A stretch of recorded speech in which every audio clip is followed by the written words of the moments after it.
जय हिंद। और ये है होम साइंस का जो प्रतिवर्ष से इम्पोर्टेंट सब क्वेश्चन जो है अक्सर जो पूछने की ज़्यादा संभावनाएं होती है उस प्रकार के क्वेश्चन को हम लेकर आए हैं। इस जो क्वेश्चन है इसमें देखिए खासियत क्या है कि सबसे बड़ी खासियत है कि जो प्रतिवर्ष क्वेश्चन पूछा जाता है वैसा क्वेश्चन को लेकर आए हैं। दूसरी खासियत क्या है कि इसमें देखिए जिससे वो जैसे सब्जेक्टिव पढ़ाएंगे उससे कितना ऑब्जेक्टिव निकलेगा उतना ऑब्जेक्टिव इसमें फिर डाला गया है। ठीक है, उतना ऑब्जेक्टिव इसमें दिया गया है। तो इस प्रकार से क्वेश्चन है और आप हमारे वीडियो के इन तक बने रहिए। और होता क्या है कि हम प्रतिदिन लाइव क्लास लेते हैं, लेकिन लाइव क्लास के जो कुछ सिस्टम जो है कुछ गड़बड़ा गया है, जिसके वजह से 2-3 दिन से लाइव क्लास बंद है। लेकिन प्रतिदिन 6 बजे से लाइव क्लास आते हैं सुबह और 6 बजे से शाम में लाइव क्लास आते हैं। तो आप लोग कल मानता है कि कल मेरा सही हो जाएगा। ठीक है, तो आप लोग जो है इस प्रकार से मतलब हमारे फिलहाल ये रिकॉर्डेड वीडियो है और इम्पोर्टेंट सब क्वेश्चन है, तो हम सोचे टाइम बहुत कम है तो आप लोगों को क्लास को देते रहे, क्लास को रोकना अच्छा नहीं है। तो चलिए क्वेश्चन आपका जैसा है कह रहा है कि चेक कितने प्रकार के होते हैं। क्वेश्चन आपका कह रहा है, आपका क्वेश्चन कह रहा है कि चेक, यहाँ पे पेन आ जाओ भाई, कह रहा है कि चेक कितने प्रकार के होते हैं या चेक के कितने प्रकार होते हैं। तो आपको याद रखिएगा चेक के 3 प्रकार होते हैं। चेक के 3 प्रकार होता है, एक होता है वाहक चेक, दूसरा होता है आदेशिक चेक, तीसरा होता है रेखांकित चेक। तो आपको ऑब्जेक्टिव क्वेश्चन आ सकता है कि चेक कितने प्रकार के होते हैं, तो आप बोलिएगा चेक 3 प्रकार के होते हैं। कौन कौन? वाहक चेक, ठीक है, आदेशिक चेक और रेखांकित चेक। अब देखिए तीनों चेक की खासियत है। अब ये चेक मिलता किसको है, तो एक यहाँ पर पहले मेन बात को आप लिखिएगा। कह रहा है कि बैंक में खाता खोलने पर, जब आप बैंक में खाता खोलने के लिए जाइएगा तो कह रहा है बैंक में खाता खोलने पर बैंक द्वारा इसी प्रकार का कंप्यूटराइज्ड टाइपिंग होता है।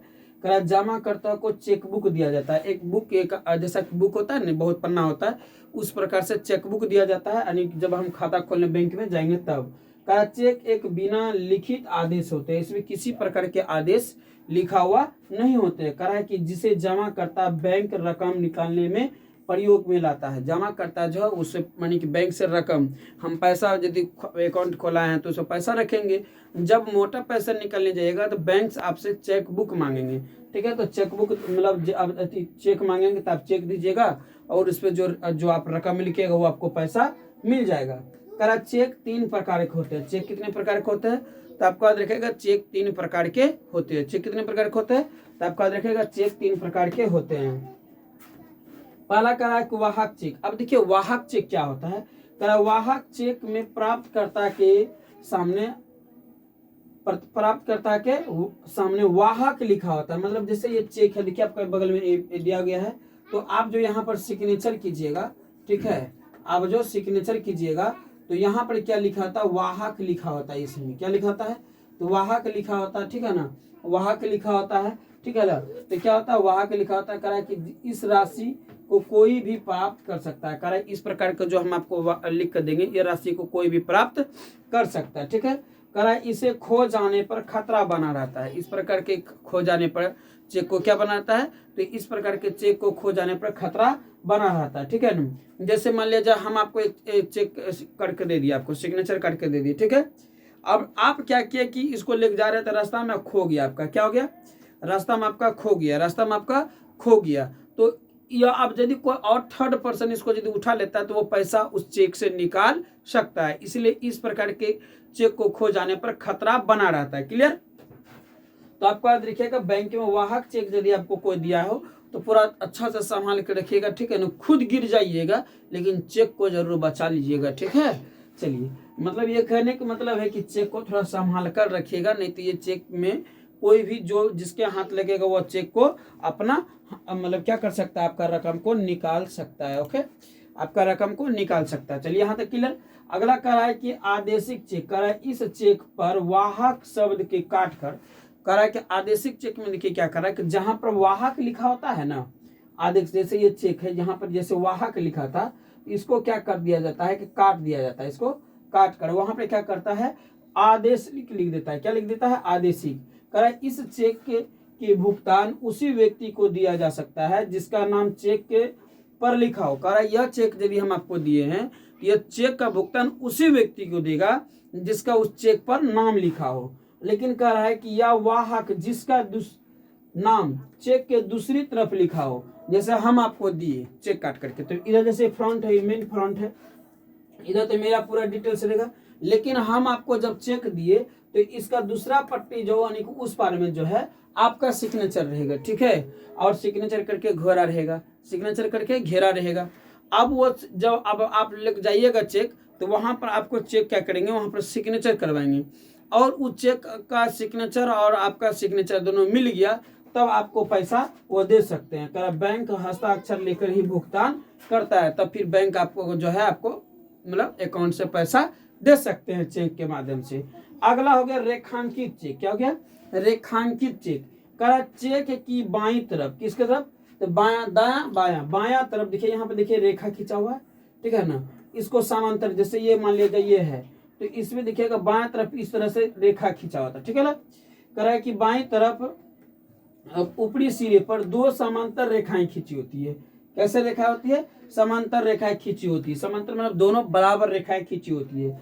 कह रहे हैं कि इससे चेक की राशि भुगतान नहीं किया जा सकता, इससे आपको इस प्रकार के चेक से आपको राशि भुगतान हम आपको नहीं देंगे। इस चेक की राशि लिखित व्यक्ति के नाम पर, जिसको हम जिसके नाम से चेक काटे हैं उसके नाम से अकाउंट होगा, उसके अकाउंट पर हम पैसा को क्या करेंगे, जमा कर देंगे। मतलब नहीं समझे, हमने आपको सिग्नेचर करके एक चेक काट कर दे दिया, वो चेक है रेखांकित चेक, आप वो चेक लेकर गए, लेकिन मैंने आपको चेक जो दिया था आपके नाम पर दी थी, तो यह चेक आप ही ले जा सकते हैं वहां पर, या तो कोई भी थर्ड पर्सन गिरा भी दीजिएगा ना, गिर भी गया ये चेक, ठीक है, और कोई व्यक्ति जाकर यदि उठा के ले गया तो बहुत अच्छा काम किया, कोई चेक आपको खो गया था, आपको उठा के ले गया, अब जाकर के वहां जैसे बैंक में देगा तो वो सोचेगा कि मेरे अकाउंट में डालेगा, नहीं, वह जिसके नाम से सिग्नेचर किया गया, जिसका अकाउंट नंबर है उसमें, उसी के अकाउंट पे पैसा डालेगा। तो कह रहा है कि इस प्रकार के रेखांकित चेक के सामने जो है बाएं तरफ समांतर रेखाएं खींची होती है,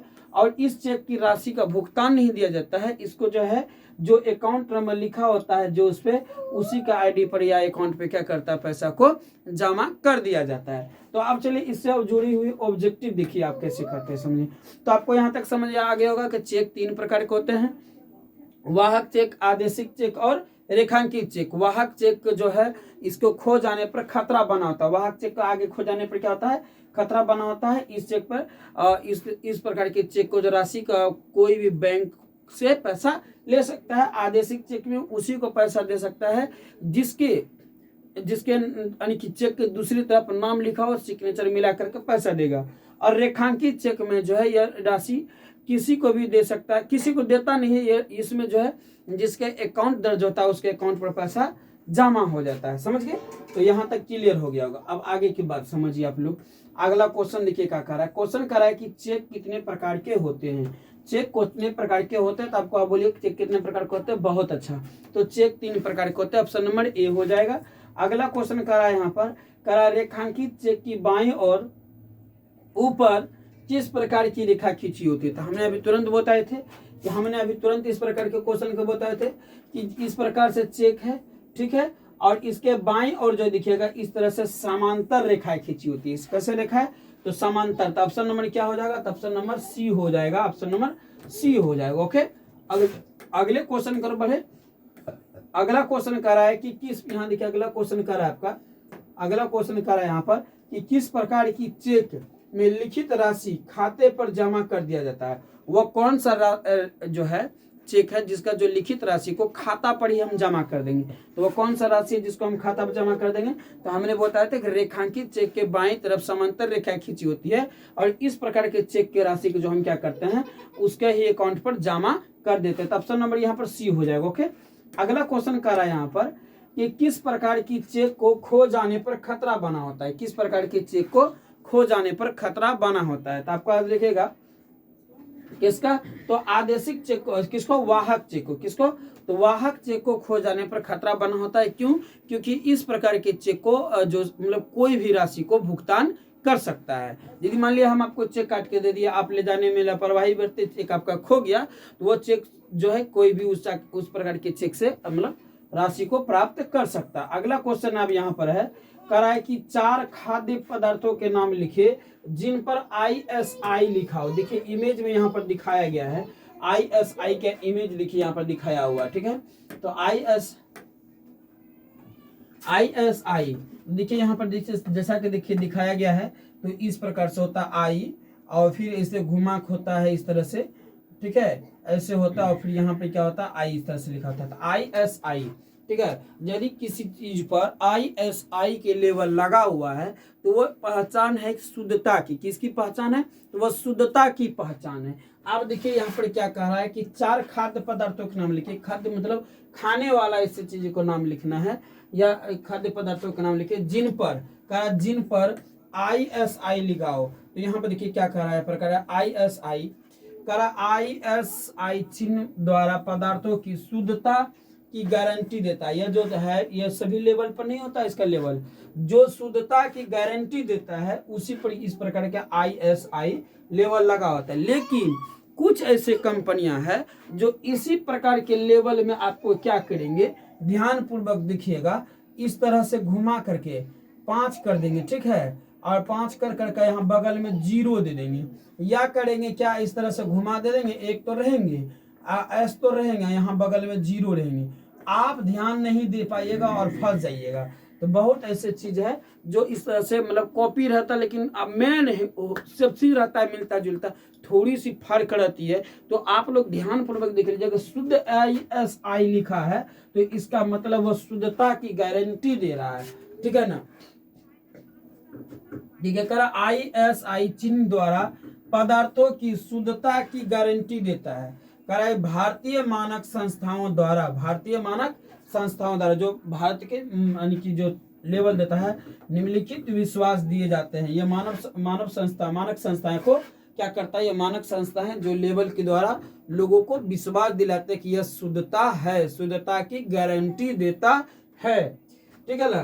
कह रहे कि उपभोक्ताओं, अब देखिए उपभोक्ता क्या, हम सामान बेच रहे हैं तो हम हो गए दुकानदार, और आप खरीदने आए हैं तो आप हो गए उपभोक्ता। आप खरीदने आए तो आप क्या हो गए, तो आप हो गए उपभोक्ता। आप क्या हो गए, तो आप हो गए उपभोक्ता। ओके, यहाँ तक क्लियर, किसी को दिक्कत तो नहीं होगा। चलिए अब यहाँ की बात को समझिए। एक मिनट क्या हो गया भाई, चलिए हाँ सब ठीक है। कहा है कि पदार्थ की गुणवत्ता सुधार तथा सुरक्षित का क्या कहता है, अविश्वास बहुत ही भिन्न प्रकार की उपभोक्ताओं पर ISI मार्क लगाया जाता है। कह रहा है कि देखिए, कह रहा उपभोक्ता, हम दुकानदार हो गए तो हम हो गए दुकानदार, आप खरीदने वाले हो गए तो आप हो गए उपभोक्ता। आप खरीदने वाले हो गए क्या हो गया, आप उपभोक्ता हो गए। तो कह रहा है कि विभिन्न प्रकार के उपभोक्ताओं पर, कई प्रकार के उपभोक्ता होता है, सब जो जिस प्रकार के सामान खरीद रहा हुआ उस प्रकार को उपभोक्ता। कह रहा ISI मार्क लगाया जाता है, ठीक है ना, उपभोक्ता पर। कह रहा है कि कुछ भी खरीदने से पूर्व मतलब पहले कोई चीज आप खरीद रहे हैं तो उसे खरीदने से पूर्व आप सामान की गुणवत्ता की आश्वासन के लिए मार्क की अवश्य देख ले। कह रहा है कि आप तो उसको गुणवत्ता तो पहले देखिए ही कि वो किस प्रकार के गुण है, कितनी प्रकार के कार्बन, कितने प्रकार के अम्ल, कितने प्रकार के प्रोटीन, कितने हीलियम, कितने बहुत जो भी होता है खाने वाला चीज, ठीक है ना, उसको विशेष ध्यान रूप से देख लेना, ठीक है ना। कह रहा है कि एक कंडीशन, उसके बाद लेबल देखना। कह रहा है कि एयर कंडीशनर, बाल आहार, ठीक है ना, बोल रहा है बिस्कुट ना, छत के पंखे, LPG पर यह चिन्ह अंकित होते हैं। कह रहा बहुत ऐसे चीज है, जैसे हो गया एयर कंडीशनर, ठीक है ना। फिर कह रहा बाल आहार मतलब बच्चे को खाने वाले चीज, बाल आहार मतलब बच्चे को खाने वाले चीज, ठीक है ना। बिस्कुट हो गया। कह रहा छत के पंखे जो होते हैं वो सब हो गया। फिर कह रहा LPG गैस हो गया। ये सब पर जो है ये ISI चिन्ह लगे होते हैं। वो दर्शाता है शुद्धता की जांच को। किसको दर्शाता है, तो शुद्धता की जांच को दर्शाता है। इस प्रकार के चिन्ह को आप लोग अवश्य ध्यान में दे दीजिएगा, ठीक है, और तभी खरीदिएगा, ठीक। तो आपको यहाँ पर अगला क्वेश्चन देखिए क्या कह रहा ISI को ISI चिन्ह दर्शाती है। तो ISI चिन्ह किसको दर्शाता है, कह रहा है कि स्वदेशी कंपनी को, विदेशी कंपनी के, स्वदेशी कंपनी की शुद्धता को। तो किसका हो जाएगा, तो ऑप्शन नंबर सी हो जाएगा, शुद्धता को दर्शाता है। किसको, तो ऑप्शन नंबर सी हो जाएगा, शुद्धता का। अगला क्वेश्चन कर रहा है कि उपभोक्ताओं को गुणवत्ता, सुरक्षा, स्थिरता और अविश्वासन बहुत से किस चीजों से मिलती है। तो कौन सा ऐसा चीज है जिससे गुणवत्ता के बारे में, शुद्धता के बारे में, स्थिरता एवं विश्वास को मतलब जो जाग जाता है। कौन सा चिन्ह है? करा OUOIISISIIS।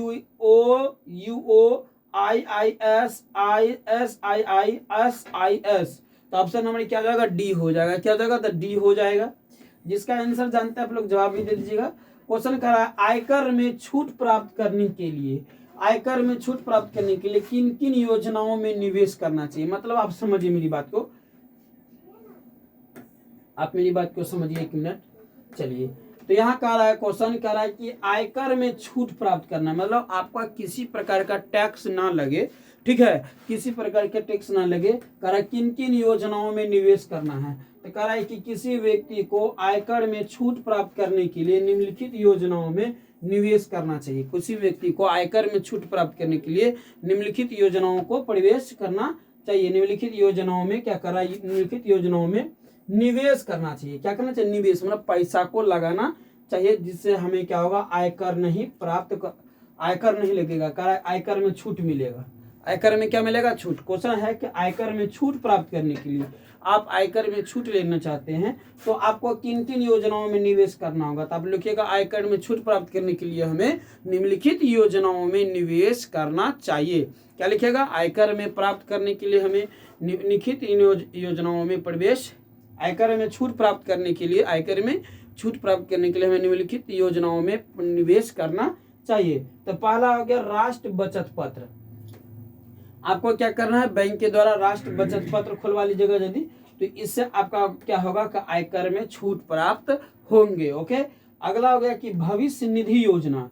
अगला क्या करना है? कि भविष्य निधि योजना चलाना है। क्या चलाना है? तो भविष्य निधि योजना चलाना है। दूसरा हो गया कि जीवन बीमा। तीसरा क्या होगा? कि जीवन बीमा खुलवा लीजिएगा, इसमें भी आपको आयकर में छूट प्राप्त होंगे। अगला है कि सार्वजनिक भविष्य निधि योजना। ये सब योजना बैंक से आपको जाकर जुड़िएगा, आपको मिल जाएंगे, ठीक है। ये सब सरकारी योजना है, ठीक है ना। अगला का यूनिट योजना, ये सब जो है सब बैंक के थ्रू चलता है, ठीक है। तो आप इस प्रकार की जो योजना में यदि आप धन को निवेश कर रहे हैं तो आपको आयकर में छूट प्राप्त होंगे। आयकर में क्या होंगे? छूट प्राप्त होंगे। ओके, यहाँ तक किसी को दिक्कत? यहाँ तक किसी को दिक्कत? ठीक है, चलिए अगले क्वेश्चन कर बढ़ते हैं। ओके, अगला देखिए यहाँ पर क्या कर रहा है। अगला कर रहा है यहाँ पे देखिए, इसका ऑब्जेक्टिव बनेगा, बहुत सा ऑब्जेक्टिव बनेगा। क्वेश्चन कर रहा है कि प्राथमिक रंग किसे कहते हैं? प्राथमिक रंग किसे कहते हैं? तो आपको देखिएगा 3 ही प्राथमिक रंग है। आपको क्वेश्चन को पूछ लिया जाएगा कि प्राथमिक रंग कितने हैं, तो आपको याद रखिएगा प्राथमिक रंग 3 है। कह रहा है कि मूल रंगों को ही प्राथमिक रंग कहा जाता है। जो मूल रंग होते हैं उसको प्राथमिक रंग कहते हैं। जो मूल रंग होते हैं उसको क्या कहते हैं? हम प्राथमिक रंग कहते हैं। कह रहा है प्राथमिक रंग 3 प्रकार के होते हैं। कितने? तो हमने बताया कि प्राथमिक रंग 3 प्रकार के होते हैं। प्राथमिक रंग कितने प्रकार के होते हैं? तो 3 प्रकार के। आपको याद रखिएगा लाल, पीला, नीला। लाल, पीला, नीला। लाल, पीला, नीला। तो एक लाल हो गया, ये पीला हो गया और ये नीला हो गया। तो लाल, पीला, नीला। लाल, पीला, नीला। तो प्राथमिक रंग कितने प्रकार के होते हैं? तो आपको देखिएगा प्राथमिक रंग 3 प्रकार के होते हैं। प्राथमिक रंग कितने प्रकार के होते हैं? तो प्राथमिक रंग 3 प्रकार के होते हैं। तो आपको ऑब्जेक्टिव में लिख दीजिएगा 3। कह रहा है कि इन्हीं तीनों को आपस में 2-2 रंगों को मिलाने पर द्वितीय रंग बनाए जाते हैं। द्वितीय तृतीय रंग बनाए जाते हैं। यदि 2-2 यही 3 को आपस में मिला देंगे तो 2 को की मिलाएंगे तो तीसरी रंग मिल जाएगा, ठीक है। तीसरी रंग प्राप्त होगा, फिर ये 2 मिलाकर फिर तीसरी मिलाएंगे, फिर अगली रंग प्राप्त हो जाएगा। कह रहा है कि इन्हीं में से 2-2 रंगों को मिलाकर तीसरी रंग या कोई अन्य दूसरी रंग को प्राप्त किया जा सकता है। कह रहा है जैसे लाल एवं पीला, लाल और पीला रंग को मिलाएगा तो नारंगी बन जाएगा। क्या मिल जाएगा? तो लाल और पीला रंग के जब मिलाइएगा तो क्या बन जाएगा? तो नारंगी बन जाएगा। देखिएगा लाल और पीला मिलाने से नारंगी बन जाता है। प्राथमिक रंग 3 होते हैं, लाल, पीला, नीला। लाल, पीला, नीला। प्राथमिक रंग 3 लाल, पीला, नीला, और 2 रंगों को मिलाकर तीसरी रंग जो बनाया जाता है तो तीसरी रंग हो गया। तो जैसे हम कह रहा है कि ये कह रहा है यही 2 रंगों को मिलाकर आपस में तीसरी रंग बनाया जाता है। तो कह रहा है कि लाल को पीला से जब मिलाइएगा तो क्या बन जाएगा? नीला बन जाएगा, थी नारंगी बन जाएगा। कैसे बन जाएगा? नारंगी। कह रहा है कि पीले एवं नारंगी रंगों को मिलाने से हरा रंग बन जाता है, और जब पीला और नारंगी को मिलाइएगा तो कैसा रंग बन जाएगा? हरा रंग। आ जाएगा। तो पीले और नारंगी रंग को मिलाइएगा तो कैसे बनेंगे? तो हरा रंग बन जाएंगे, ठीक है। एवं लाल रंगों की, यहाँ पर क्या कर रहा है, तथा नीले और लाल रंग को मिलाइएगा, नीले और लाल रंगों को मिलाइएगा तो बैगनी बन जाएगा। नीले और लाल रंग को मिलाइएगा क्या बन जाएगा, बैगनी। तो आपको याद रखिएगा प्राथमिक रंग 3 होते हैं, लाल पीला नीला। लाल पीला नीला 2 रंगों को आपस में मिलाने से तीसरी रंग प्राप्त होते हैं। 2 रंगों को आपस में मिलाने से तीसरी रंग प्राप्त होते हैं। जैसे लाल और लाल और पीला मिलाइएगा तो कैसे बनेगा, नारंगी। आपको लगा लाल और पीला मिलाने से नारंगी, लाल और पीला मिलाने से नारंगी, ठीक है। लाल और पीला मिलाने से क्या बनता है, नारंगी बनता है, ठीक है, नारंगी बनता है। और हरा और नीले मिलाने से हरा, क्या बोल रहा है यहाँ पर, देख लीजिए अगला क्या कर रहा है, पीले और नारंगी मिलाने से, पीले और नारंगी से हरा रंग बन जाता है। क्या बन जाता है, हरा। और नीले और लाल रंग मिलाने से बैगनी बन जाता है। तो यहाँ पर याद रहेगा आपको। 1 मिनट देखिए यहाँ पर क्या कर रहा है, यहाँ देखिए क्वेश्चन कर रहा है कि लाल और पीला रंग मिलाने से कौन सा रंग बनेगा। तो लाल और पीला रंग में बनाने से कौन सा रंग बनेगा, जल्दी से बोलेगा, लाल और पीला रंग। तो यहाँ पर अभी हम आपको तुरंत बताते हैं कि लाल और पीला, देख लीजिए, लाल और पीला मिलाने से कौन सा रंग बना है, लाल और पीला मिलाया तो नारंगी बना था। ओके, कैसा बनाना था, तो नारंगी बना था, आपको याद रखिएगा, ठीक है। कैसा बना था, तो नारंगी बना था। ओके, उसके बाद देखिए यहाँ पर क्या कर रहा है कि पीले और नारंगी मिलाने से कौन सा रंग बनेगा। तो पीले और नारंगी जब मिलाएगा तो हरा रंग बन जाएगा। क्या बन जाएगा, हरा रंग बन जाएगा। याद रखिएगा। अगला क्वेश्चन कर रहा है कि हरा तथा नीले रंग मिलाने से कौन सा बनेगा। तो आपको कहेगा हरा और नीले रंग मिलाने से बैगनी रंग बनेगा। कौन सा, बैगनी रंग बनेगा। ओके, अगला क्वेश्चन यहाँ पर देखिए, क्वेश्चन कर रहा है कि गर्भवती स्त्रियों के भोजन में लोहा होना क्यों अनिवार्य है। गर्भवती स्त्रियों के भोजन में लोहा होना क्यों अनिवार्य है, ये क्वेश्चन है आपका है। क्वेश्चन कर रहा है कि गर्भवती स्त्रियों के भोजन में लोहा होना क्यों अनिवार्य है। तो आपको याद लिखिएगा, क्वेश्चन कर रहा है कि गर्भावस्था में रक्त की मात्रा में लगभग 50% बढ़ जाती है। क्वेश्चन कर रहा है कि गर्भावस्था में रक्त की जो मात्रा होता है लगभग कितना प्रतिशत, 50% बढ़ जाती है। गर्भावस्था में रक्त की मात्रा कितने प्रतिशत बढ़ जाती है, तो 50% करा। किंतु रक्त में हीमोग्लोबिन की सांद्रता कम हो जाती है, ठीक है ना। तो जब गर्भवती महिलाएं होगा तो उसको क्या होता है कि उसका जो है मतलब रक्त में जो है 50% रक्त की मात्रा, गर्भावस्था में रक्त की मात्रा 50% बढ़ जाती है। और रक्त में किसकी कमी पड़ जाती है, तो हीमोग्लोबिन की कमी पड़ जाता है। किसका, तो हीमोग्लोबिन की कमी पड़ने लगता है, ठीक है ना। लोहा तत्व भ्रूण तत्व बोला, लोहा तत्व जो है भ्रूण की रक्त की कोशिकाओं में हीमोग्लोबिन निर्माण के लिए माता को सांद्रता बनाए रखने के लिए आवश्यक है। और देखिए क्या कर रहा है यहाँ, मेरी बात के समझिए, आ जाओ पेन आ जाओ, चलिए। तो यहाँ के बात समझिए, कह रहा है यहाँ पर कह रहा है कि हीमोग्लोबिन का निर्माण के लिए, किसके लिए, तो हीमोग्लोबिन की कमी पड़ने लगता है। जब गर्भवती महिला होती है तो 50% रक्त की मात्रा बढ़ जाता है और हीमोग्लोबिन का कमी पड़ जाता है। हीमोग्लोबिन की क्या होता है, तो आपको देखिएगा हीमोग्लोबिन का कमी पड़ जाता है। कह रहा है हीमोग्लोबिन के निर्माण के लिए, हीमोग्लोबिन हमको बनाना है, तो कह रहा है हीमोग्लोबिन के निर्माण के लिए माता के रक्त में सांद्रता बनाए रखने के लिए, तो हीमोग्लोबिन का निर्माण करना है, उसके रक्त में सांद्रता बनाए रखना है। क्या रखना है, सांद्रता बनाए रखना है। कर सांद्रता बनाए रखने के लिए आवश्यक है। कर इसके अतिरिक्त लोहा भ्रूण के हृदय में संग्रहित होता है ना। लोहा जो है भ्रूण जो पल रहे बच्चे होते हैं उसमें क्या होता है, लोहा एक यकृत संग्रहित होता है। यकृत में जाकर क्या होता है, वो संग्रहित होता है। कर जो उसे जन्म के 3 से 4 माह तक के समय में लोहा प्रदान करना होता है।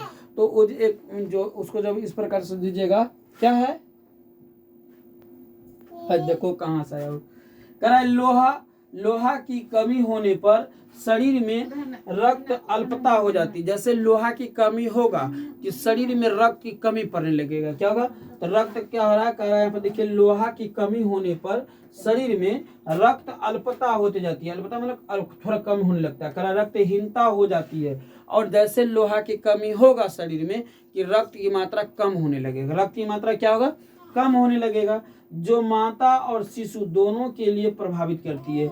और यदि रक्त की मात्रा कम हुआ तो उस कंडीशन में यानी कि चच्चा बच्चा मतलब कहा जाए कि माता और शिशु दोनों खत्म हो सकता है, दोनों पर प्रभावी आ सकता है। इसलिए गर्भवती स्त्रियों के भोजन में लोहा का तत्व होना अनिवार्य है। इसी वजह से गर्भवती स्त्रियों को भोजन में लोहा अनिवार्य है, ठीक है ना। बोलेगा लोहा जो है ये क्या करता है, हीमोग्लोबिन की कमी को जो हो जाता है, इससे रक्त की में क्या होता है कि सांद्रता, रक्त में लोह की सांद्रता कम होने लगता है। और रक्त में जब लोह की सांद्रता कम होगा तो फिर क्या होगा, खून की कमी होने लगेगी। खून की कमी होगा तो इससे क्या होगा कि बच्चे को और बच्चे की माँ को खतरा हो सकता है।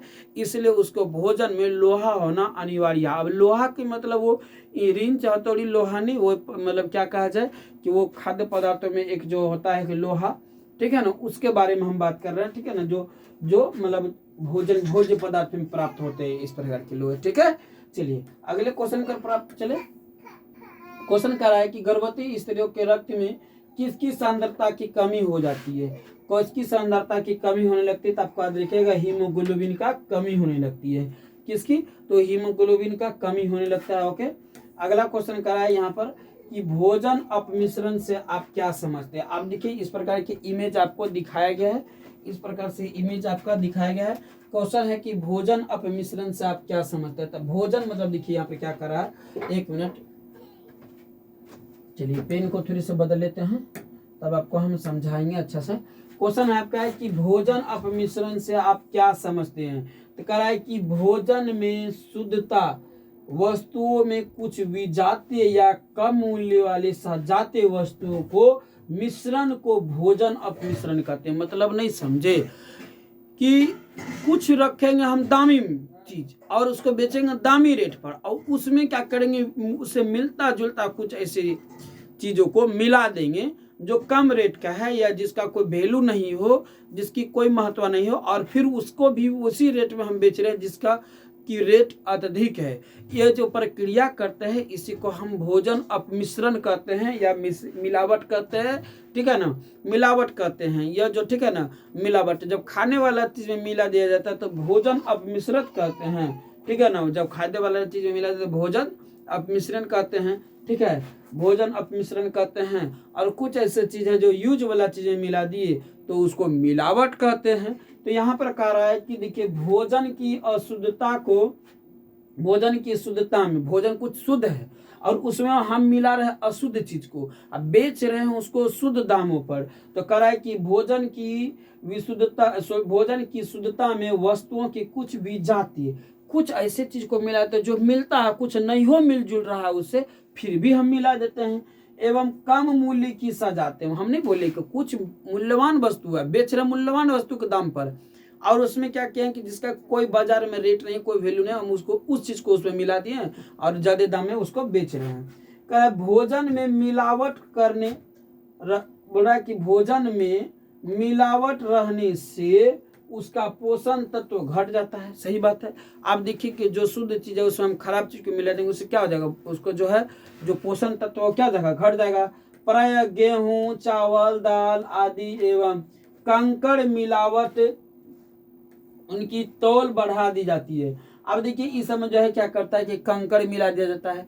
कंकड़ मिला देने से क्या होता है, उसका तौल तो बढ़ जाता है, वजन तो बढ़ जाता है, लेकिन वजन तो बढ़ जाता है, लेकिन होता क्या है, होता क्या पेड़े, तो देखिए उसका जो है इससे क्या होता है कि जो खाने वाली चीजें उसमें कई प्रकार की दुविधाएं उत्पन्न होने लगता है, ठीक है ना। कह इसके अलावा सरसों के तेल में तीसी के तेल को मिलावट हो देती है। अब देखिए रहेगा सरसों का तेल और तीसी का तेल कम दाम, और उसको मिला दिया तो सरसों के तेल में तीसी का तेल, अब बेच रहा है सरसों का तेल का दाम ज्यादा कम आ रहा है, ठीक है ना। कह शुद्ध घी में वनस्पति तेल, शुद्ध घी में क्या करता है, वनस्पति का तेल मिला दिया शुद्ध घी में। बोल रहा है कि इसके बाद यहाँ पर कह रहा है कि शुद्ध घी में वनस्पति तेल आदि का मिश्रण होता है। कभी कभी शुद्ध घी है और शुद्ध घी का दाम लेगा, वनस्पति का तेल उसमें मिला दिया है और दाम ले रहा है आपको शुद्ध घी का। कह रहा है कि अरहर की दाल में खेसारी की दाल मिलावट, अरहर की दाल और खेसारी की दाल दोनों एक तरफ होता है। अरहर की दाल में खेसारी की दाल मिला दिया, खेसारी की दाल कम, अरहर की दाल ज्यादा, मिलावट कर देता है। कह रहा है दूध में पानी के मिलना, ठीक है, 1 kg दूध आधा kg पानी मिला दिया तो 1.5 kg का दाम ले लिया आपको दूध का। तो ये सब क्या करता है, मिलावट होती है। क्या कहलाता है, ये भोज्य पदार्थ मिलावट या भोज्य अपमिश्रण कहिए या मिलावट कहिए। कह रहा है कि चाय पत्ती में काठ का बुरादा, चाय पत्ती में क्या करता है, काठ होता है ना लकड़ी, उसका बुरादा मिलाता है। जानता है कि लोग चाय छक लेता है और वजन बढ़ जाता है। कह रहा है चाय पत्ती में काठ का बुरादा। कह रहा है औषधियों में मिलावट। कह रहा है कि मसालों में मिलावट आम रूप से देखी जाती है। इस प्रकार के देखिए यहाँ पर क्या कर रहा है, ये शुद्ध आटा है देख लीजिए और ये अशुद्ध आटा है। अब दोनों को मिला देंगे तो सोच लीजिए उसको दो बोरा क्या हो जाएगा, ये शुद्ध हल्दी है, क्या है, हल्दी है, ठीक है ना, हल्दी है। और ये देखिए अशुद्ध हल्दी है। अब दोनों के मिला देंगे तो क्या हो जाएगा, 2 बोरा इसको हल्दी हो जाएगा, आराम से बेचेगा। ठीक है, देखते हैं यहाँ पर बट्टी ढक्कन सब लगा हुआ है, नाप तोल करने वाले, ठीक है ना। इसी से ना बढ़िया पैसा कम बन रहा है भाई, मिलावट कर करके। ठीक है, अगला कह रहा है कि मिलावट होने से वस्तु विशेष से हमें बड़ा है कि यथोचित मात्रा में पोषण तत्व प्राप्त नहीं होते हैं। और जी इस तरह से मिलावट करने समय क्या होता है कि विशेष रूप से जो पोषण तत्व मिलना चाहिए वो प्राप्त नहीं होते तथा शरीर की रोगी हो जाती है। और इस तरह से यदि मिलावट चीज खाइएगा तो शरीर में कई प्रकार की रोगियां हो जाता है। कर उपभोक्ताओं के स्वास्थ्य की दशा के लिए भारत सरकार ने, इस चीज के लोगों को स्वास्थ्य खराब न हो इसके लिए भारत सरकार ने खाद्य अपमिश्रण निवारण बोला है कि निवारण नियम में करा 1954 करा कि खाद्य अपमिश्रण निवारण करा कि नियम 1954 जिसके तहत उपभोक्ताओं की शिकायत हेतु संरक्षण केंद्र करवाया। ठीक है ना, तो लोग बीमार ना पड़े, लोगों की इस तरह से लोग शोषण ना करे। ठीक है ना, तो इसके लिए क्या कर रहा है कि जो दुकानदार होते हैं वो ज्यादा ठगे नहीं, इसके लिए क्या कर रहा है, बढ़िया ज्यादा ठगे नहीं, तो इसके लिए क्या कर रहा है कि उन्होंने एक शिकायत केंद्र बनाया। ठीक है ना, जो सामान बेचते हैं उसको वो ठगे नहीं, आपको शोषण न करे उपभोक्ता को, उसके लिए क्या किया गया है, एक संरक्षण केंद्र बनाया गया है। ओके, तो आप क्या बोलेगा कि जब शुद्ध पदार्थों में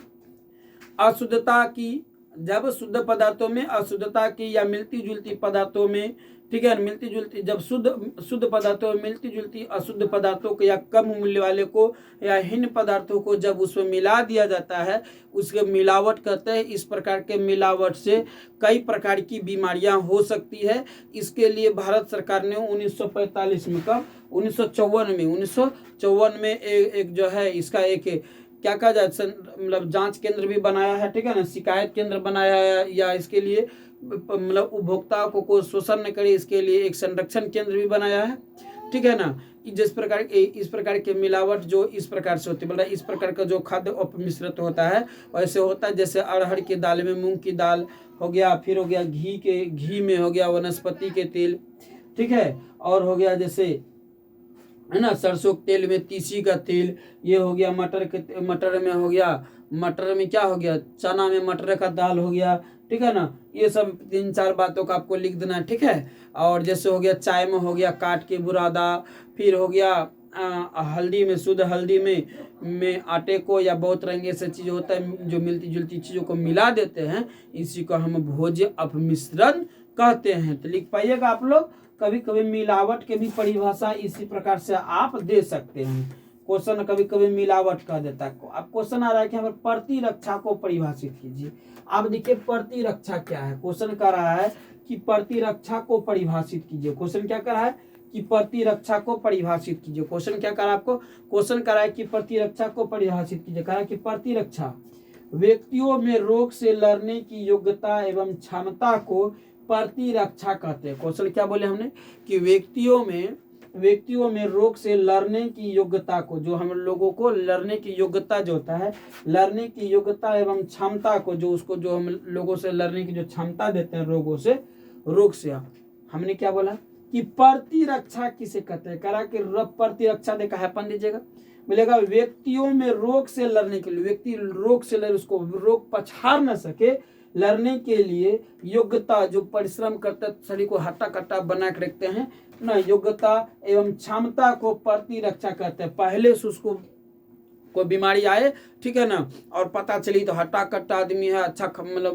मेहनती आदमी है, रोग उसको कुछ नहीं करे, उसको हम क्या बोलेंगे, प्रतिरक्षा। करा हमारे शरीर को भिन्न भिन्न रोगाणुओं से लड़ने के लिए भिन्न भिन्न प्रति व्यक्तियों की आवश्यकता होती है। करा क्या है, प्रतियों की आवश्यकता हो रहा है कि हमें जो है मतलब भिन्न भिन्न रोगाणुओं से लड़ने के लिए भिन्न भिन्न प्रकार की कई प्रकार के तत्व का हमें शरीर में होना जरूरी है ना। करा कि हमें रोगाणुओं से लड़ने के लिए भिन्न भिन्न प्रति तत्वों को लड़ने की हमें आवश्यकता होती है। कई प्रकार के हमारे शरीर में तत्व होने चाहिए, ठीक है ना। मतलब क्या कहा जाए, जैसे मतलब हीमोग्लोबिन कहिए, रक्त के, प्रोटीन के, वसा, बहुत चीजें होनी चाहिए जो हम क्या करते हैं, रोग से लड़ सकते हैं। कह सूक्ष्म जीवाणु एवं रोगाणु शत्रु समझे जाते हैं। ये जो सूक्ष्म जीवाणु होते हैं, सूक्ष्म रोगाणु जो होते हैं, छोटी छोटी रोग, ये हमारे लिए क्या है, शत्रु है। शत्रु मतलब दुश्मन।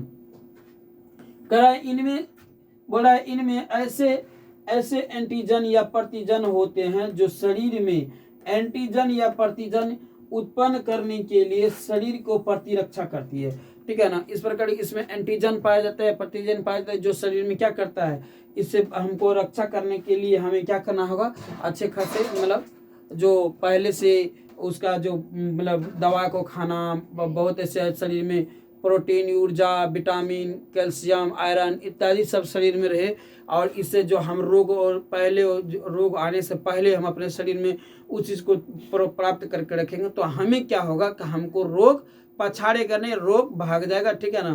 तो इस प्रकार से जो हम रोग से लड़ने के जो हम शरीर में पहले से ही ताकत रखते हैं, ठीक है ना, उसको हम क्या कहते हैं, प्रतिरक्षा। जैसे हो गया पोलिया बच्चा को ना हो, उसके लिए पोलिया का दवा पहले ही उसको दे दिया जाता है, जिसमें कि बच्चे सब देखते हैं गाँव जाते हैं पोलिया हो जाता है, ठीक है ना। पोलिया हो गया तो पोलिया बच्चा का ना हो तो जन्म होता है, कुछ समय के बाद उसको टीका लगा दिया जाता है, ठीक है।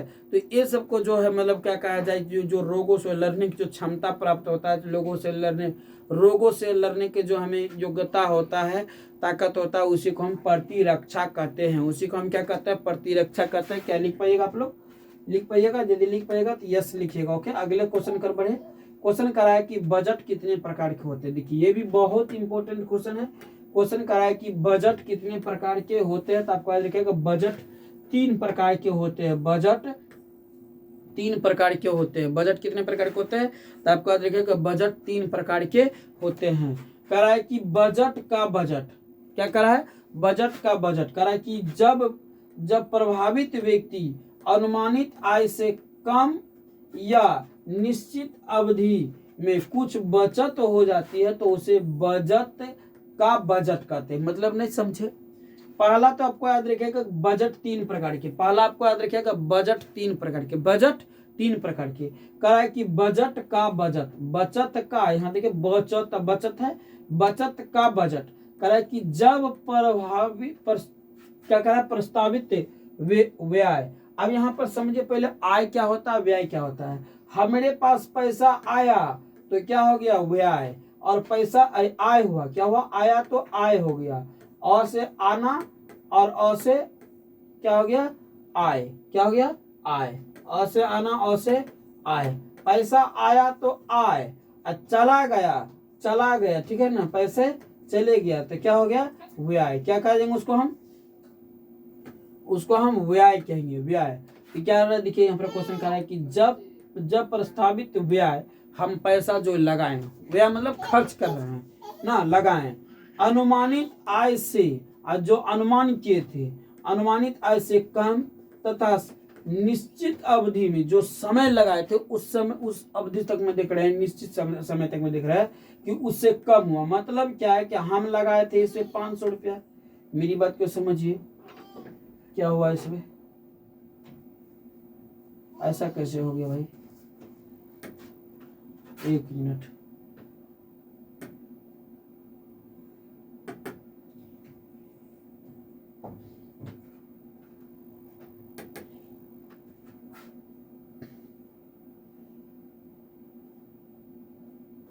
ऐसा कैसे कट गया भाई। चलिए अब मेरी बात क्या समझिए।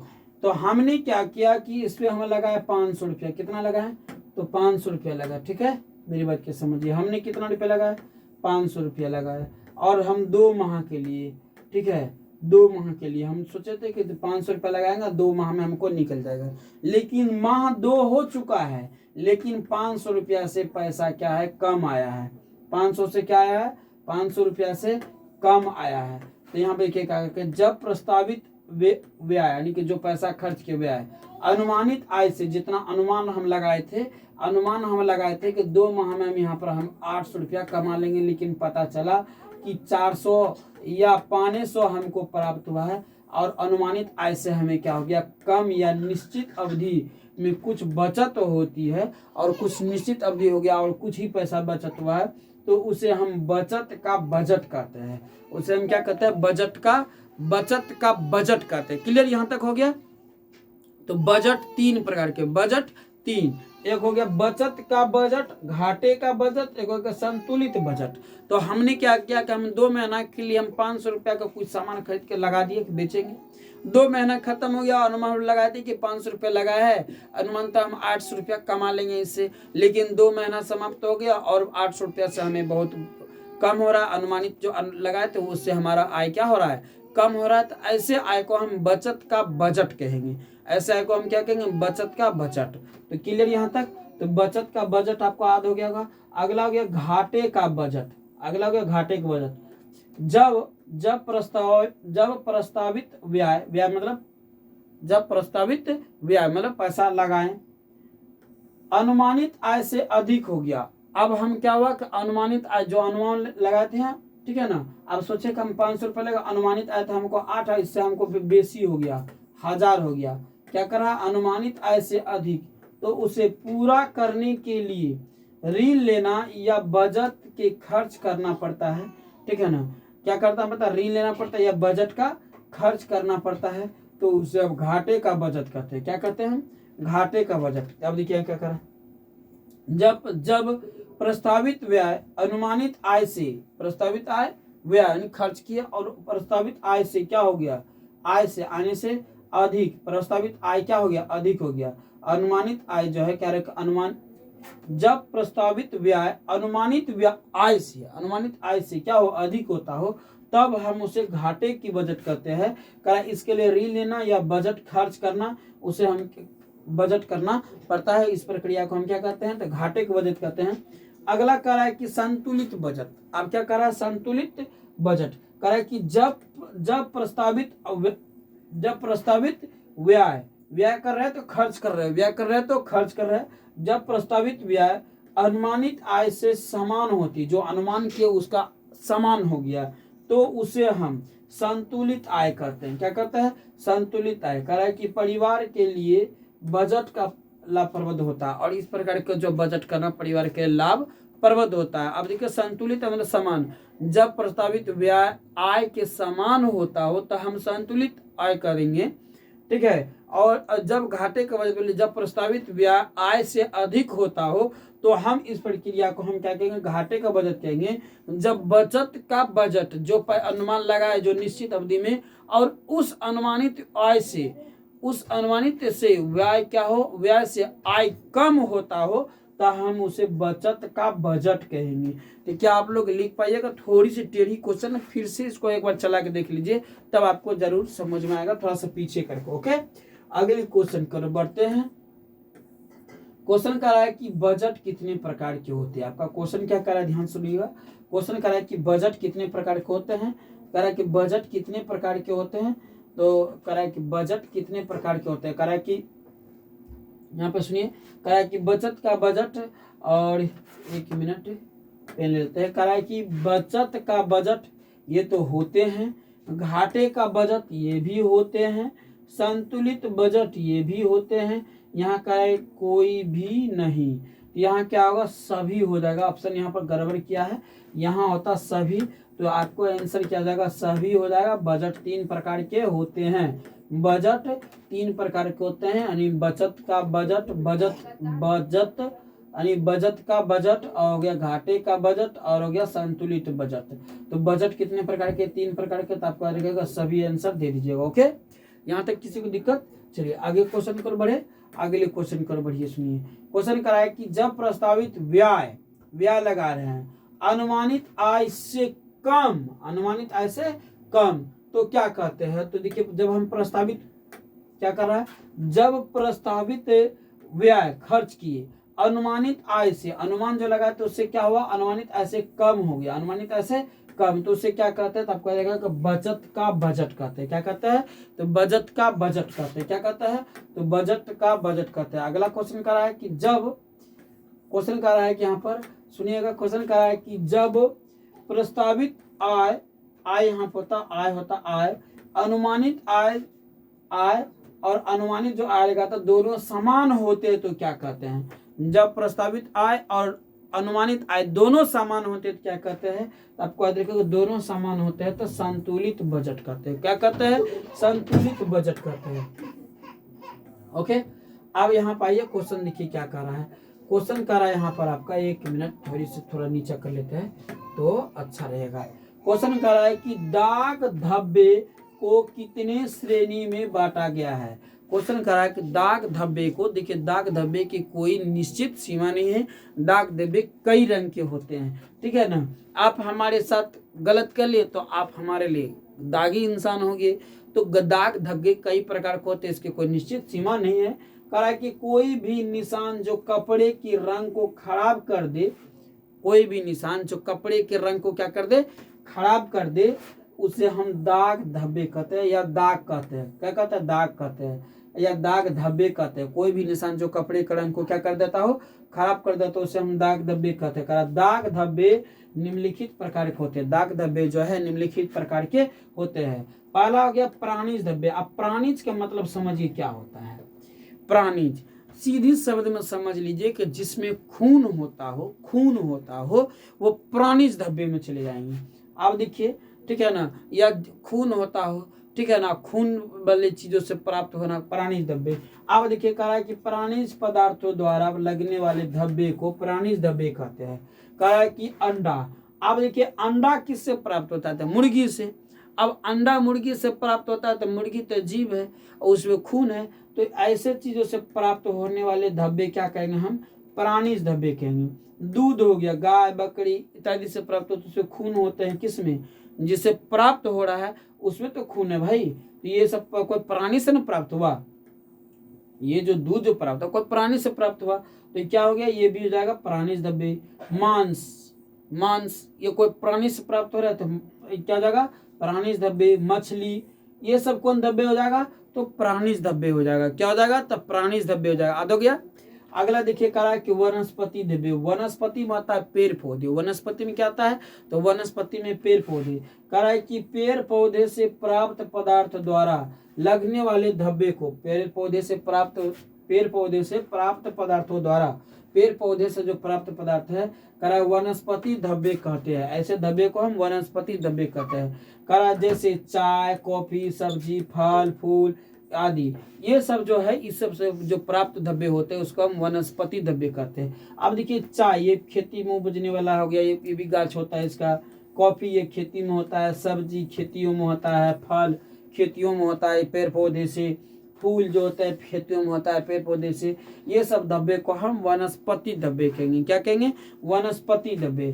कह रहा है कि वसा युक्त धब्बे। अगली बात क्या कर रहा है, 1 मिनट समझिएगा। क्वेश्चन कर रहा है कि वसा युक्त धब्बे। कह रहा है, अब देखिए वसा, जिसमें वसा की मात्रा अधिक होता और उससे दाग लग जाता हो तो उसे हम क्या कहेंगे? वसा युक्त धब्बे। कह रहा है कि घी, क्या कर रहा है? घी कह रहा है। घी क्या है? तो घी जो है वसायुक्त धब्बे। घी में देखिए वसा होता है, तेल में वसा होता है, मक्खन में वसा होता है, क्रीम में वसा होता है, आदि पदार्थों से लगने वाले धब्बे वसायुक्त धब्बे कहलाते हैं। इस इत्यादि से जो लगने वाले धब्बे होते हैं क्या कहलाते हैं? तो वसायुक्त धब्बे कहलाते हैं। अगला कह रहा है कि खनिज धब्बे। क्या कह रहा है? खनिज धब्बे। अगली बात क्या कह रहा है? खनिज धब्बे। कह रहा है कि खनिज पदार्थों के द्वारा लगने वाले धब्बे। खनिज, अब देखिए जिसको खानकर हम निकालते हैं, खुदाई करके निकाला जाता हो, तो ऐसे धब्बे को हम वसायुक्त धब्बे कहते हैं। तो कह रहा है कि खनिज पदार्थों के द्वारा लगने वाले धब्बे को खनिज धब्बे कहते हैं। जैसे जंक, कोई लोहा है और जंक लगा हुआ, पुराना लोहा है, उस पर कपड़े को दाग दिए, उससे यदि कोई पुराना लोहा था इस पे कपड़े को आप रख दिए, अब इससे जो कपड़े में दाग लगा उसका खेगा हम खनिज धब्बे कहेंगे। अगला हो गया स्याही, क्या हो गया? स्याही तथा औषधियों द्वारा लगने वाले धब्बे को हम खनिज धब्बे कहेंगे, ठीक है। ये सब द्वारा जो दाग धब्बे लगता है उसे क्या कहेंगे? खनिज धब्बे। एक हो गया अन्य धब्बे, कहा कुछ धब्बे ऐसे होते हैं जिन्हें ऊपरी किसी भी श्रेणी में नहीं रखा जाता है, जैसे पसीना, धुआं, रंग, इन सबको कोई श्रेणी में नहीं रखा गया, ठीक है ना। हर चीज का रंग होता है, कई चीज का पसीना, ये सब कोई नहीं। तो कह रहा अन्य धब्बे, कुछ ऐसे धब्बे हैं जिसको अन्य धब्बे में रखा गया, जैसे पसीने की धब्बा हो गया, ठीक है ना, दाग धब्बा हुआ। धुआं से कोई चीज का धुआं निकला उसे दाग धब्बा लग गया। अगला हो गया रंग के धब्बे, को रंग से कोई रंग है, रंग से धब्बे लग गया, तो ये सब अन्य धब्बे के अंतर्गत आती है। किसके अंतर्गत? तो अन्य धब्बे के अंतर्गत। तो मेरे चैनल को लाइक कर दीजिए, सब्सक्राइब कर दीजिए और अपने व्हाट्सएप पर जरूर शेयर कर दीजिए आप लोग, ठीक है ना। और 6 बजे से आप लोग जरूर लाइव क्लास में जुड़िए, ठीक है ना। 6 बजे सुबह लाइव क्लास चलती है, 6 बजे शाम लाइव क्लास चलता है, तो 6 बजे आप लोग लाइव क्लास जरूर जुड़िए, ठीक है। चलिए अगला क्वेश्चन करा है कि दाग धब्बे को कितने श्रेणी में बांटा गया है। तो चलिए, तो दाग धब्बे को कितने श्रेणी में बांटा गया? तो इनमें से कोई नहीं होगा। दाग धब्बे कई प्रकार के होते हैं। सॉरी, क्वेश्चन करा है कि दाग धब्बे को कितने श्रेणी में रखा गया। तब आपको दाग धब्बे को कोई भी श्रेणी में नहीं रखा गया, यानी कि इसमें ऑप्शन नंबर डी हो जाएगा। दाग धब्बे कई प्रकार के होते हैं। क्वेश्चन करा है चाय, कॉफी, सब्जी, फल, फूल इत्यादि से लगने वाले धब्बा। तो बोलिए चाय किससे प्राप्त होता है? तो चाय, कॉफी, सब्जी ये सब खेत से होता है। खेतों में क्या होता है? पेड़ पौधे, और इसी से प्राप्त होते हैं। कि पेड़ पौधे किस में आता है? तो वनस्पति में। तो पेड़ पौधे से वनस्पति में आता है, यहाँ क्या हो जाएगा? तो वनस्पति धब्बे हो जाएगा। क्या हो जाएगा? क्या हो जाएगा? बोलिए वनस्पति धब्बे। क्या हो जाएगा? तो वनस्पति धब्बे। अगला कह रहा है कि पसीना, धुआं तथा रंग से लगने वाले धब्बे संबंधित है। तो आपका देखिए पसीना, धुआं और रंग से लगने वाले धुआं जो धब्बे है, तो देखिए प्राणिज में होता है क्या? प्राणिज से नहीं, वनस्पति से नहीं, वसायुक्त से नहीं, खनिज से नहीं। तो ये क्या हो जाएगा? अन्य धब्बे में हो जाएगा। इसमें से ऑप्शन नहीं दिया गया है, ये भी क्वेश्चन टाइपिंग में गड़बड़ हुआ है। तो आपको देखिए ये अन्य धब्बे में हो जाएगा। क्या हो जाएगा? अन्य धब्बे में हो जाएगा। ओके, ये क्या हो जाएगा? अन्य धब्बे में दीजिएगा। ओके, नो नेक्स्ट क्वेश्चन की ओर समझिए। यहाँ पर क्वेश्चन करा जंक, क्या कर रहा है आपको यहाँ पर? करा जंक के स्याही तथा औषधियों द्वारा लगने वाले धब्बे। जंक, स्याही तथा औषधियों द्वारा लगने वाले धब्बे क्या करेगा? प्राणिज नहीं होगा, वनस्पति वसायुक्त नहीं होगा। क्या होगा? ऑप्शन नंबर डी हो जाएगा। ऑप्शन नंबर डी हो जाएगा। Option number D. ओके, अगला क्वेश्चन करा है कि भ्रूण हत्या क्या है। क्वेश्चन क्या करा आपको यहाँ पर? क्वेश्चन करा प्यारे, भ्रूण हत्या क्या है। तो अब सबसे पहली बात तो समझिए, भ्रूण हत्या एक अत्यंत पाप हत्या है। तो क्वेश्चन है कि भ्रूण हत्या क्या है, मेरी बात के समझिए।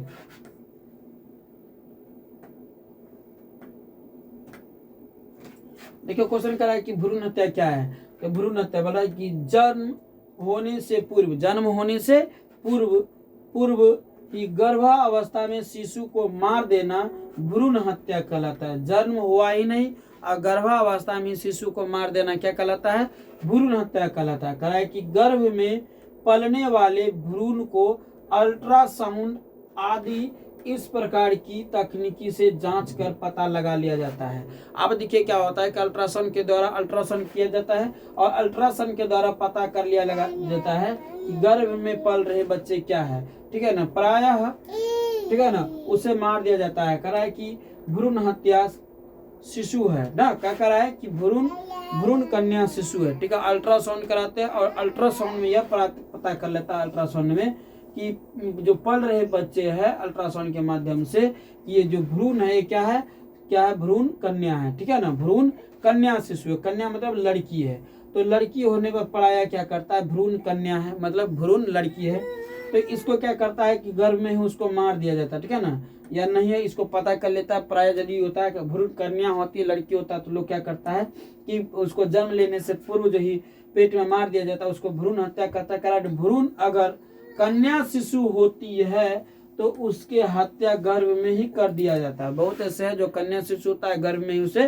कर दिया जाता है। कारण कि भ्रूण हत्या के कारण बालिकाओं की संख्या तेजी से गिरावट आ रही है।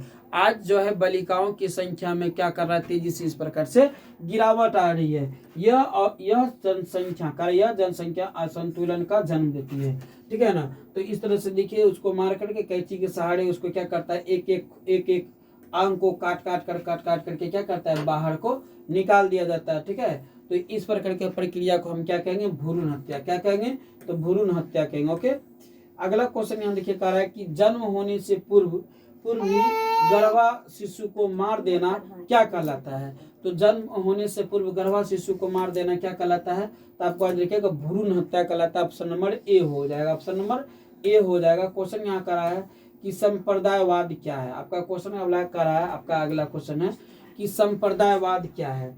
तो कह रहा है संप्रदायवाद, कह रहा है संप्रदायवाद संकीर्ण तथा कट्टरवादी मानसिकता का समूह है। संप्रदायवाद क्या है, तो आपको देखिएगा संप्रदायवाद संकीर्ण तथा कट्टरवादी मानसिकता का एक समूह है। संप्रदायवाद कट्टरवादी तथा मानसिकता के क्या है, समूह है जो लोकतांत्रिक मूल्यों के लिए घातक है। और यह जो है संप्रदायवाद लोकतांत्रिक मूल्यों के लिए क्या है, एक घातक है। भारत में धार्मिक कट्टर तथा संकीर्णता साधारणतः अशिक्षा है। आज क्यों इस प्रकार के संप्रदायवाद हो रहा है, तो आपका देखिएगा अशिक्षा है, जागरूकता की कमी है, लोगों में अशिक्षा है, लोगों में शिक्षा की कमी अर्थात जागरूकता की कमी है। ठीक है, निर्जात केंद्रिकता एवं पूर्व ग्रहण, सामाजिक आर्थिक एवं असमानता। ठीक है ना, लोगों में एक निजाते है, ठीक है ना, एवं एक समानता नहीं है। ये सब का कारण क्या हो रहा है कि एक संप्रदायवाद हो रहा है, दंगे फसाद हो रहा है। प्रशासनिक शिथिलता एवं राजनीतिक निहित स्वास्थ्य के कारण भी पाए जाते हैं। इस प्रकार के कई प्रकार के जो संप्रदायवाद हो रहा है, ये क्या किसके कारण है, तो संप्रदायवाद के कारण हो रहा है। आज देशव्यापी स्तर पर इसके भारतवासियों को परेशानी डाल दिया है।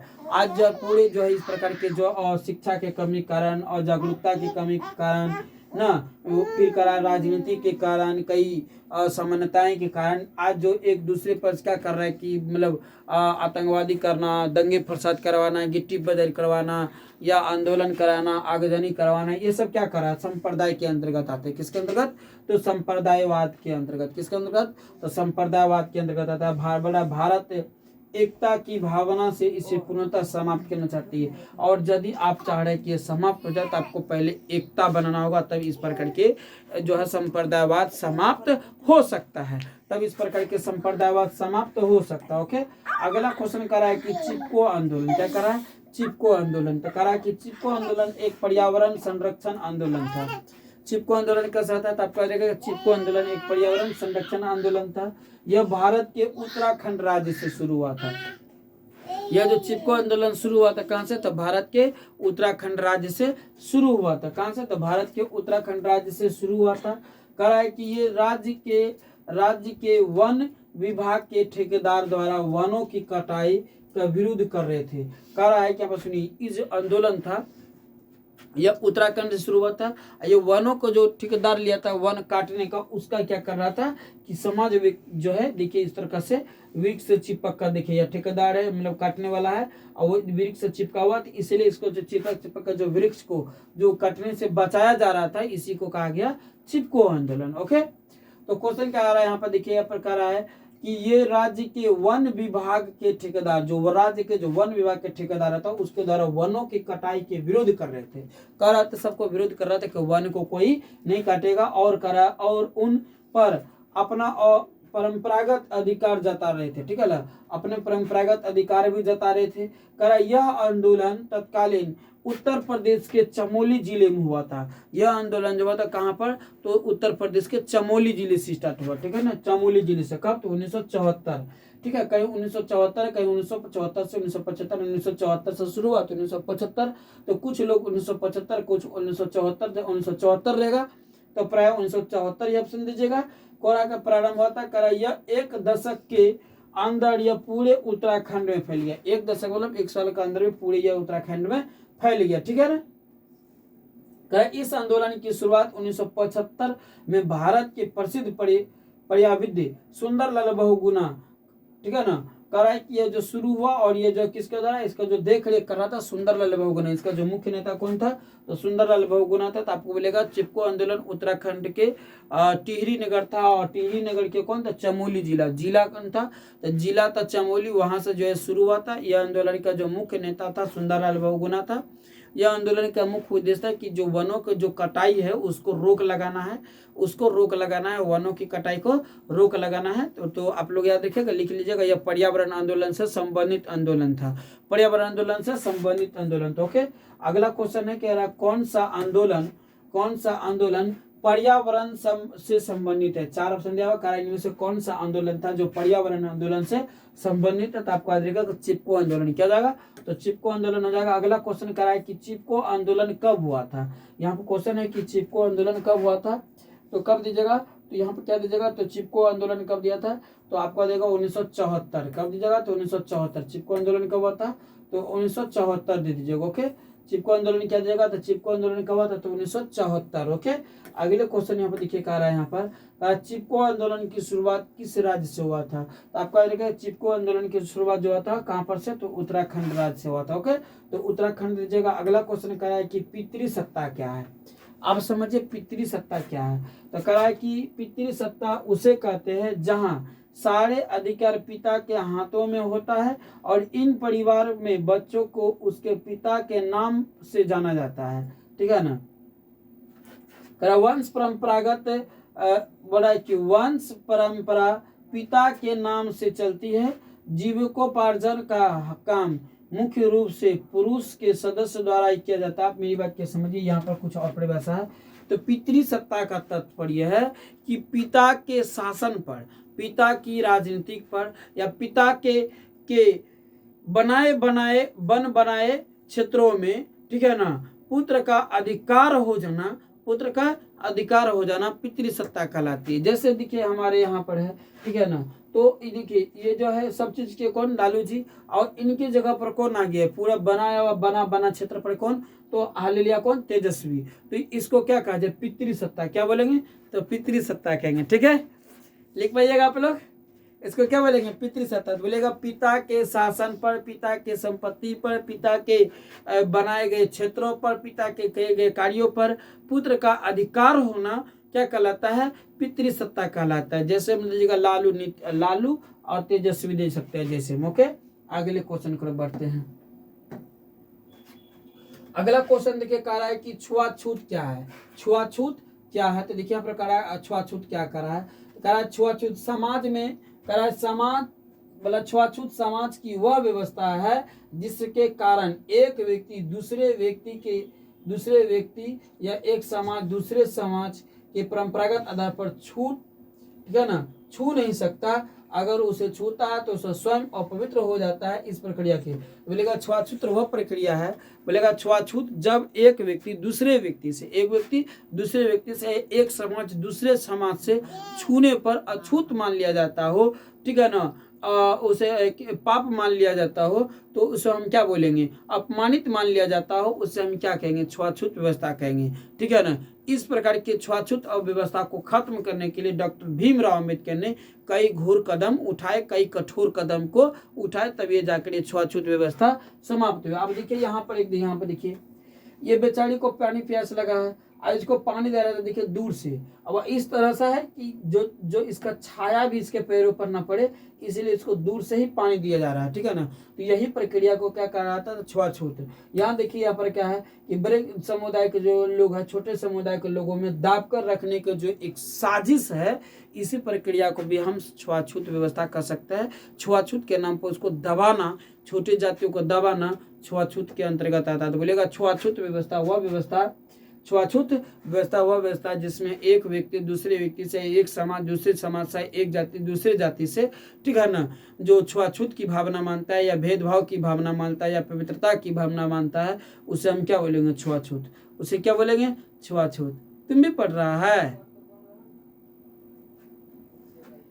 उसे हम क्या कहेंगे, छुआछूत कहेंगे। चलिए, क्वेश्चन क्या रहा है, महिलावाद। क्वेश्चन क्या कर रहा है, महिलावाद कर रहा है। क्या कर रहा है, यहाँ देखिए क्वेश्चन कर रहा है महिलावाद क्या है।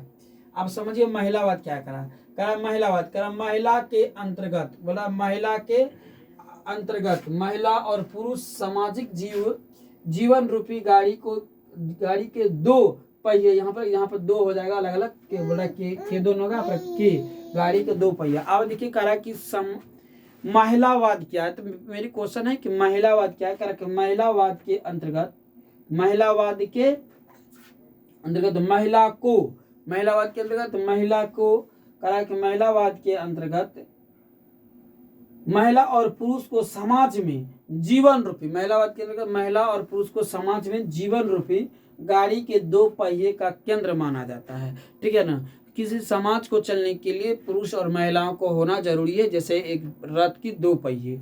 ठीक है ना, करा कुछ ऐतिहासिक कारण के फलस्वरूप पितृसत्तात्मक समाज तेजी से उठती जा रही है। ठीक है ना, उठ रही है। करा कि महिलावाद का अर्थ है, अब देखिए कुछ जो है इसके वजह से पितृसत्तात्मक के आधार पर क्या करे, महिलाओं के लेकर के, ठीक है ना, कई मतलब अर्थ आया इस प्रकार से। क्वेश्चन करा है कि महिलाओं में स्वाभिमान, ठीक है ना, महिलाओं में स्वाभिमान, स्वावलंबन एवं सहभागिता को जागाना या बैठना, दूसरे शब्दों में महिलाओं की चेतना, जागरूकता लाकर उनमें निर्णय की क्षमता, ठीक है ना, या विकसित करना और कभी सभी क्षेत्र में उसकी सहभागिता को बढ़ाना, ठीक है ना, या भाग देना, क्या कहलाएगा, महिलावाद। कहा कि भारत में महिलाओं के अनेक प्रकार के अधिकार दिए गए,